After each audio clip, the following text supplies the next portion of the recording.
Le 2 mars, Marc, chapitre 10, versets 32 à 52. Ils étaient en route pour monter à Jérusalem. Jésus marchait en tête. L'angoisse s'était emparée des disciples et de ceux qui les suivaient étaient dans la crainte.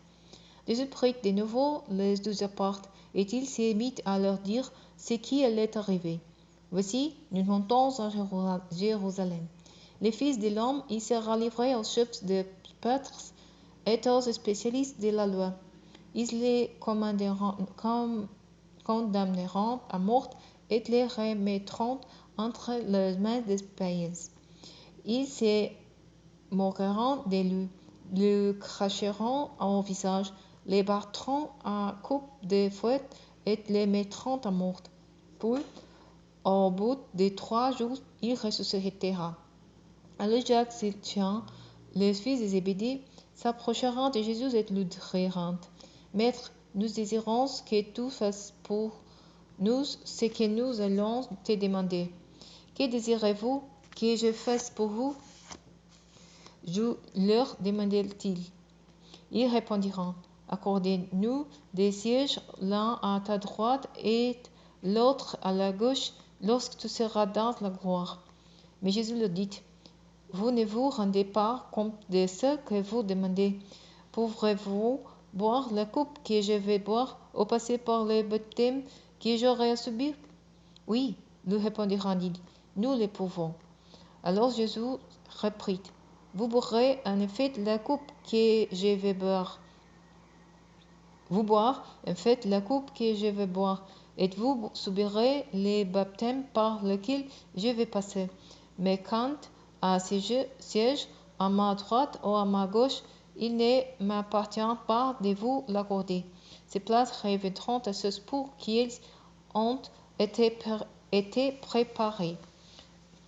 En entendant cela, les 10 autres s'indignèrent contre Jacques et Jean.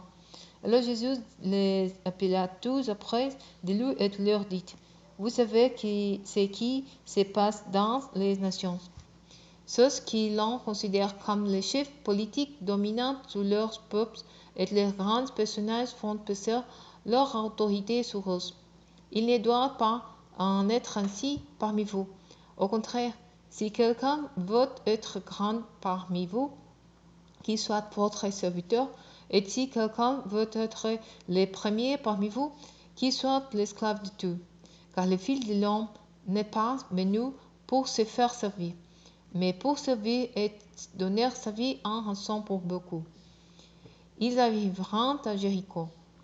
Jésus et ses disciples sortirent de la ville, accompagnés d'une foule nombreuse. Bartimée, fils de Timée, un mendiant aveugle, était assis au bord du chemin. Lorsqu'il entendit que c'était Jésus de Nazareth, il se mit à rire. Jésus, fils de David, aie pitié de moi. Mais beaucoup les abroyant pour les faire taire. Lui cependant criait de plus belle: Fils de David, aie pitié de moi. Jésus s'arrêta et dit: Appelez-les. On appela l'aveugle en lui disant: Courage, lève-toi, il t'appelle.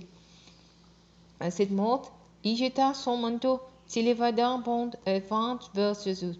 Jésus lui dit: Que veux-tu que je fasse pour toi? Maître, lui répondit l'aveugle, fais que je puisse voir. Va, lui dit Jésus, parce que tu as cru à moi, tu es guéri. Aussitôt, il recouvra la vue et suivit Jésus sur les chemins.